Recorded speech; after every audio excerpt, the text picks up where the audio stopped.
Okay? You do a little bit of math, and what you get is that beta p minus f has got to be greater than 0, right? Because the b and the, sorry, the, did I do that? No, beta p minus f has got to be greater than 0, because the b and the c are on both sides, so they go away. Now, your maximum willingness to pay is where that inequality becomes an equality. So your willingness to pay is simply going to be equal to, right? It's going to be the point at which f is equal to beta times p. So you're going to be willing to pay the discounted value of that incentive, p. Okay? So if it pays off $10, you're going to discount that, so you're not even going to be willing to pay $10 for it, just because of discounting. Okay? The predicted face value of the contract is beta hat times p. That's the predicted face value is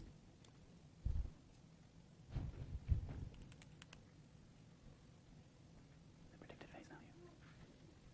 Shoot, that doesn't quite make as much sense as I thought it would in the one-shot setup. Let's roll with it.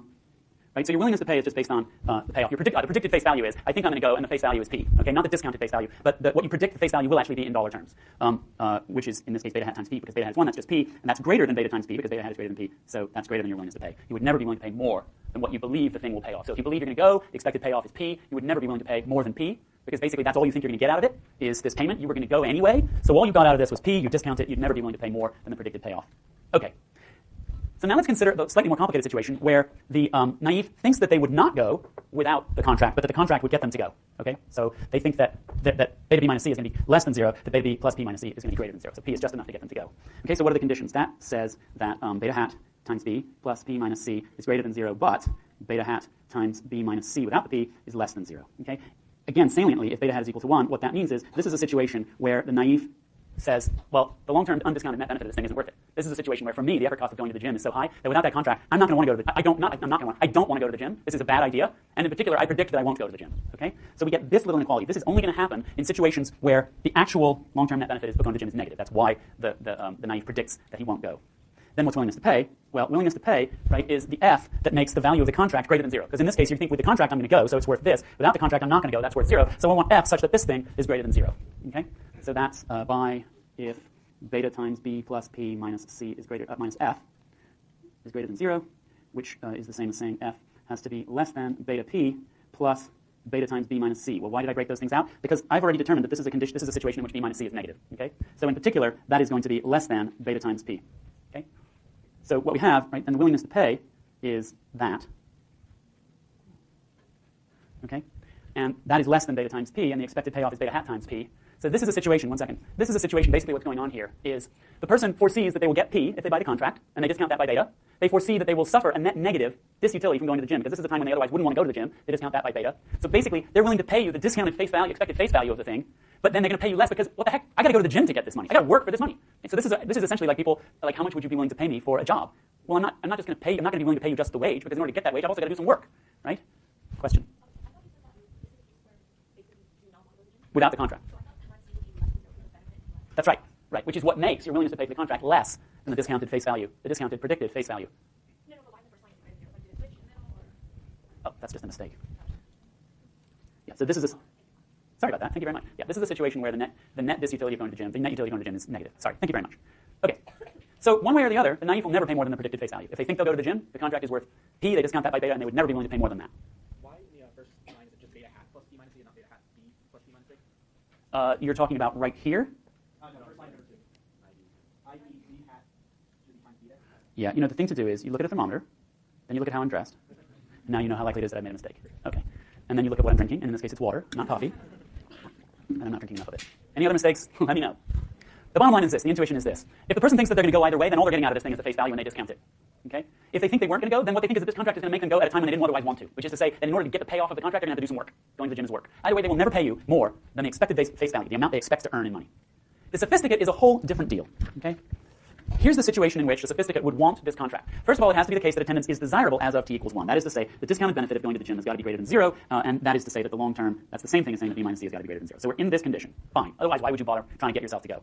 The subject predicts that she won't go without a contract, otherwise she wouldn't need the contract. So she predicts that beta hat b minus c is going to be less than 0, which is to say that beta times b is less than c, that the discounted benefit is not enough to get her to go to the gym. And she also predicts that she will attend if she does have the contract. So she predicts beta hat times that beta hat b plus p minus c will be greater than 0, which is another way of saying beta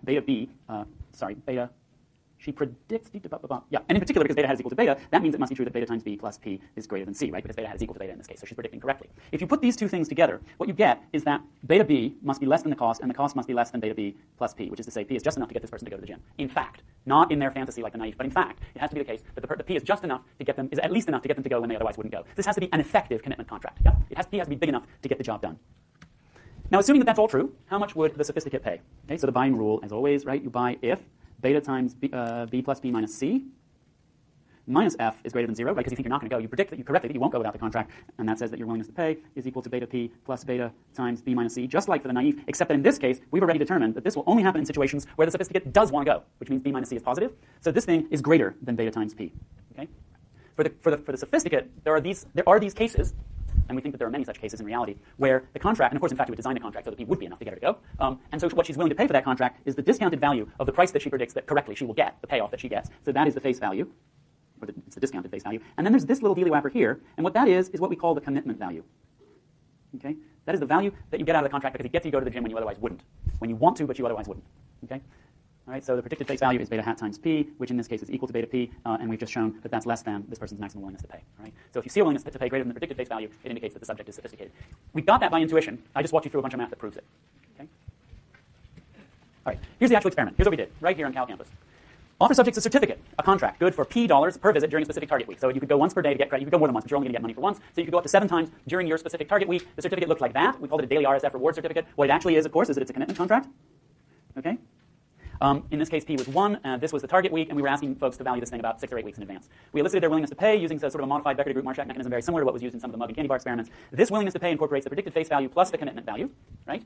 Then we asked people, if you had this coupon, we did this for 5 different weeks and for coupons of 5 different values. So we got a ton of variety in the data, variation rather. And we asked them how many times do you think you were to go if you were given this certificate, or in other words, if you were to wind up with it in your hands. And then if we multiply that number by P, we get the predicted face value. Right? So if you say I would go 3 times and P is 1, then the predicted face value of this thing to you is $3. Okay? Then we gave them a certificate by surprise and recorded their actual incentivized attendance with that coupon. So that the way you do this is, if I use this elicitation mechanism where I say, would you prefer $1 versus the contract, $2 versus the contract, $3 versus the contract, then what I do is I say, I'm going to pick one of those lines at random and I'm going to give you the outcome of that line. It's basically a way of randomizing the price you'll actually wind up having to pay. And you have to do that in order to get people to tell you the truth about how much they're willing to pay. What the problem is that if you actually distributed the certificates on that basis, you'd wind up with only about half the people getting certificates, and you'd reduce your statistical power to actually observe their attendance with a contract by a factor of more than a quarter. So what we did instead was we said basically, look, one of you is you're all going to give us these sort of like incentive compatible elicitations of your willingness to pay, and then we're going to pick one of you at random for each session. We did 4 different sessions. Who's actually going to get this certificate? Which means that the vast majority of subjects did not wind up purchasing a contract, though they did tell us how much they'd be willing to pay for the contract. And then out of the blue, we just gave them all a contract. Okay? So that allowed us to get their willingness to pay and their predictions of attendance with a contract, and also record their actual attendance under a contract for the whole group. Okay? So in terms of the Della Vigna and Malmondier timeline, here's what that looks like. Oops. Okay? This is time 1, deciding whether or not to buy the contract. Time 2, deciding whether or not to go. Time 3, long-term health benefits. And in time 1, in particular, you are valuing, you're deciding how much you'd be willing to pay for the contract that would pay off in period 2, and we're also eliciting your predictions of your attendance in period 2, in visits per week. We have 2 questions. How will predictions compare to actual attendance? That's the question of whether or not people mispredict. And how will their willingness to pay for a contract compare to the predicted face value based on their predictions? Okay? Here's what we got. So we had 5 different values of P because we wanted to, well, for complicated reasons.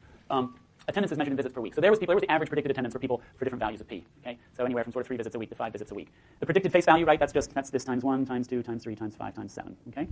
So these people on average predicted that they were going to make $37 off of this contract. Here was their willingness to pay. Now, for some reason, the results are this is slightly murky because here for P equals 1, the willingness to pay is slightly higher. It's not statistically significant. All of the others, actually, I'm not actually positive that it's not statistically significant. All of the others for face value per visit of 2, 3, 5, or 7, willingness to pay for the contract is less than the predicted face value. Okay? Here's the shocker: their actual attendance was not much. Yeah, so you can get undergraduates to do almost anything for $15 or $20 if you give the money to them right now. That's the amazing truth. So the ratio of misprediction, right, for P equals 1, they were off by 400%, and for P equals 7, they were off by 200%. I don't know why that goes down. I think that when a lot of money is on the line, I don't think it's necessarily that, I actually don't know why, but it goes down. It's still way off. So subjects overpredict by a factor of 2 to 4, and the willingness to pay is almost always less than the predicted face value. So we've ruled out, by the way, we ruled out that this is caused by risk aversion, right? Because part of the reason that you wouldn't pay as much for this contract is because there's some uncertainty about whether or not you're actually going to go. You say I'm going to go 3 times, then there's a hurricane, units that, the dorms are blown down, and you don't go to the gym. Or maybe you do go to the gym, I don't know. Conclusion: subjects are naive rather than sophisticated. Okay? Now, we've been told by referees at journals that this is pretty compelling evidence. Well, unfortunately, most of those journals didn't find it compelling enough to publish. Okay. The next bit of this I'm going to do, it has actually been accepted for publication. So I'm going to do this real quick, and this is going to tee up what we're going to do next time. So I've just shown you a situation in which there was 0 demand for a commitment device, right? A commitment device, by the way, that was actually pretty effective, right? People's actual attendance was strongly affected by this money, but people didn't value that. So what I'm going to do next, starting next time, which I hope to get to today, is to show you a situation where people do. Okay, so let me ask you this to lead into that. Suppose that I replace participation points in this class with a series of weekly 20 to 30 minute long assignments. So you have to do one a week, and you have to turn them in via bSpace. Question is, which of the following deadline options would you prefer? That they're all due on the last day of class, I'll do them whenever I feel like it, that each month's assignments are due at the end of the month on a steady, regular basis, or I give you the option to set your own deadlines, and then you let me know what they are, and then I'll make them binding. So you tell me the deadlines, and then I'll impose penalties if you don't. Or D, you're completely indifferent between these alternatives. So tell me your thoughts on that, and we'll redo this at the beginning of next class. And I'm not going to tell you whether or not I'm going to make this change to the syllabus until next time. But here's what you all said. You said that you would either like them to be due on a regular monthly basis, or you set your own. You'll be completely surprised to know that that's basically about what you'll see in the experimental results next time. So I'll see you on Thursday.